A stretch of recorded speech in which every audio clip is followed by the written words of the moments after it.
அப்படின்னு சொல்லிட்டு நல்ல விஷயம் தான். கள்ள ஓட்டெல்லாம் போட்டோம், களையெல்லாம் எடுங்க. நீங்க களை எடுக்க வேணாம்னு சொல்லல, அதே நேரத்தில் இருக்கிற நல்ல பெயரெல்லாம் புடுங்கி போட்டு போயிடாதீங்க.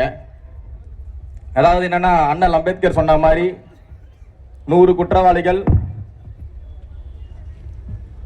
தப்பிக்கலாம், ஆனா ஒரு நிரபராதி கூட பாதிக்கப்படக்கூடாது.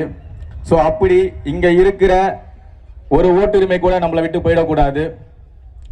ஒரு நாட்டில் பிறந்த ஒருத்தருக்கும் வீடு இல்லாம இருக்கலாம், கார் இல்லாம இருக்கலாம், பைக் இல்லாம இருக்கலாம், ஏன் நாளைக்கு சாப்பிட சோறு கூட இல்லாம இருக்கலாம். ஆனா அவனுக்கு முதல்ல முக்கியமானது ஓட்டுரிமை. அதை வழங்க வேண்டியது இந்த நாட்டோட கடமை. அப்படிப்பட்ட அடிப்படை உரிமையிலேயே நீங்க கையை வைக்கும் போது தமிழக வெற்றி கழகம் பார்த்துட்டு சும்மா இருக்காது. ஸோ உங்களுக்குன்னா பிஎல்ஓக்கு ஒரு அதிகாரி, எங்களுக்கு பிஎல்ஏ பார்த்தீங்கன்னா ஒரு பாகத்துக்கு எங்களுக்கு 10 அதிகாரிகள் இருக்காங்க இப்பவே.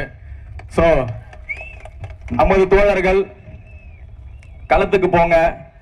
நமக்கு தேர்தல் தான் புதுசு, களம் புதுசு இல்ல.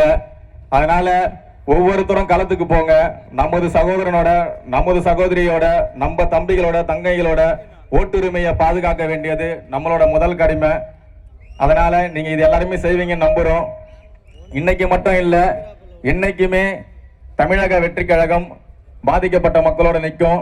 மறுபடியும் சொல்றோம், நமக்கு தேர்தல் புதுசு, களம் புதுசு இல்ல. ரொம்ப வருஷமா இங்கதான் இருக்கிறோம். வாய்ப்புக்கு நன்றி, நன்றி, நன்றி.